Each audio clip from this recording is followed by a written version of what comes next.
오늘 우리에게 주시는 위로의 말씀은 스가랴서 2장 4절과 5절 말씀입니다. 이르되 너는 달려가서 그 소년에게 말하여 이르기를 예루살렘은 그 가운데 사람과 가축이 많으므로 성벽 없는 성읍이 될 것이라 하라. 여호와의 말씀대로 내가 불로 둘러싼 성곽이 되며 그 가운데 영광이 되리라. 아멘.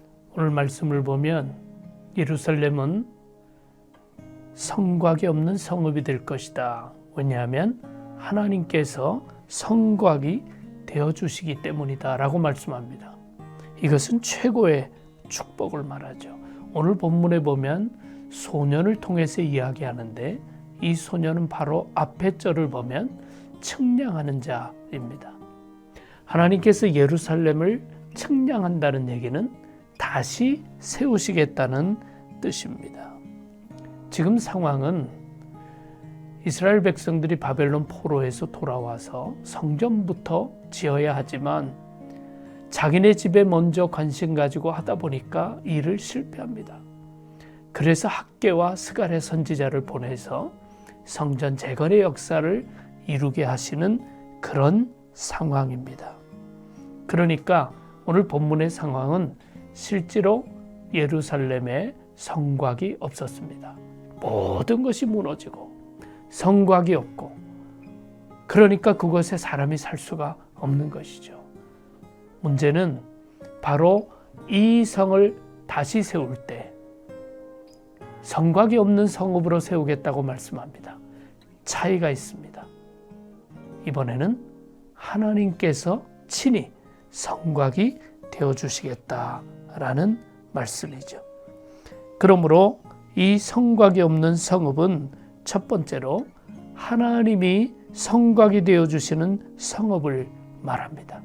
그렇다면 그것이 제일 든든한 성곽이 되는 것입니다. 시편 127편 1절에 여호와께서 집을 세우지 아니하시면 세우는 자의 수고가 헛되며 여호와께서 성을 지키지 아니하시면 파수꾼의 깨어있음이 헛되도다. 하나님이 지켜주시고 세워주시는 성읍, 이것이 제일 든든한 성읍이 되는 것이죠. 특별히 하나님께서 불성곽이 되어주겠다고 말씀합니다.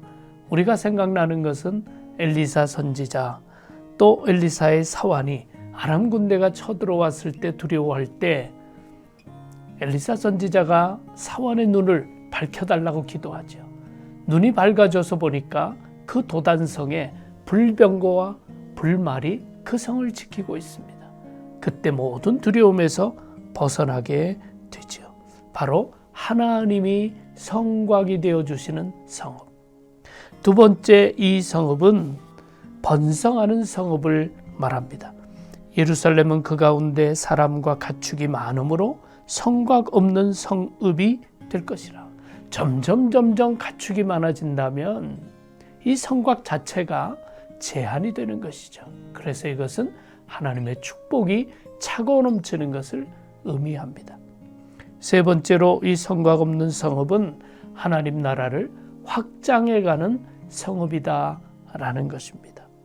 유대인만이 아니라 앞으로 이방인을 품게 되고 지상명령이 얘기하는 것처럼 예루살렘 온 유대와 사마리아 땅끝까지 이르러 하나님의 나라가 확장되어 가는 것, 그것이 하나님이 세우는 성읍의 목표인 것이죠. 요셉의 삶이 보여주는 것처럼 가지가 담을 넘는 삶, 그런 삶이 바로 성곽 없는 성읍, 하나님 나라를 확장해가는 그런 성읍입니다. 하나님께서 함께 해주셔서 우리의 삶이, 우리의 교회가, 우리의 나라가 하나님께서 지켜주시는 성읍이 되고 번성하는 성읍이 되고 하나님 나라 확장하는 성읍이 될 수 있기를 바랍니다. 기도하겠습니다. 사랑해 주님 감사합니다.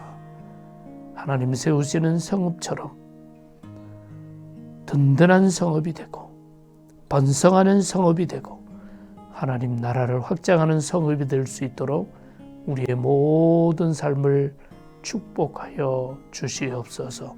예수 그리스도 이름으로 기도하옵나이다. 아멘.